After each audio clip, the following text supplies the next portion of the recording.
गोविंद सिंह जयंती की आप सभी को हार्दिक शुभकामनाएं। गुरु गोविंद सिंह जी सिखों के 10वें और आखिरी गुरु हैं।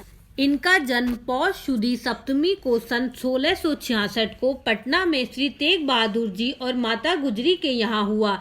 इनके बचपन का नाम गोविंद राय था।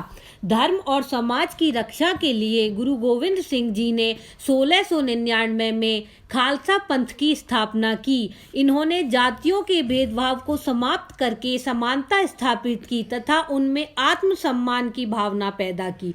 इन्होंने अनेकों ग्रंथ साहिब भी लिखे तथा गुरुवाणी का ज्ञान दिया और ब्रज भाषा, संस्कृत, पंजाबी आदि अनेक भाषाएं सीखी। इन्होंने गुरु ग्रंथ साहिब को भी पूरा किया। इन्होंने सिख धर्म के विकास के लिए बहुत सारे कार्य किए। वे सच्चे सिपाही थे। वे कहते थे कि मन में साधु बनो और व्यवहार में मधुरता लाओ, भुजाओं में सैनिक की तरह वीरता लाओ। तब उन्होंने संत सिपाही का नारा लगाया। वे स्वयं सच्चे महान संत सिपाही बने। संत सिपाही का अर्थ है करुणा में होना और भयभीत नहीं होना। बिना किसी कर्म के सिर्फ एक जगह बैठे रहना यह ठीक नहीं, बल्कि अपने धर्म की रक्षा के लिए तत्पर रहना चाहिए। उन्होंने गुरु की महत्वता बताई और कहा कि कोई आपका जीवित गुरु नहीं है तो ग्रंथ को ही गुरु मानकर ज्ञान प्राप्त किया जाए। गुरु और ग्रंथ दोनों से ही हमें ज्ञान प्राप्त होता है। जब ज्ञान किसी के जीवन का अभिन्न अंग बन जाए तो वह ही उसका गुरु है। यदि ज्ञान को जीवन में उतारा ही न जाए तो किसी को गुरु बनाने का लाभ भी नहीं होगा। गुरु गोविंद सिंह जी में शौर्य, वीरता, धैर्यता अभूतपूर्व थी।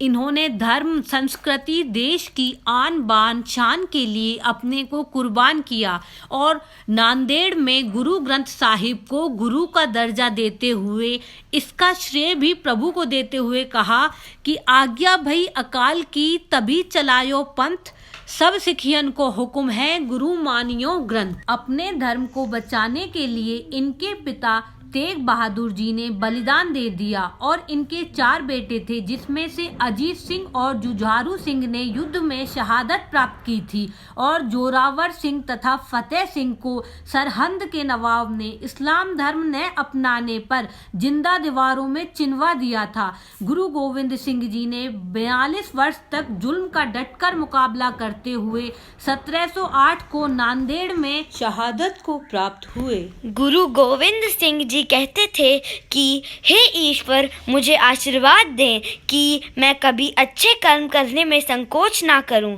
धन्यवाद।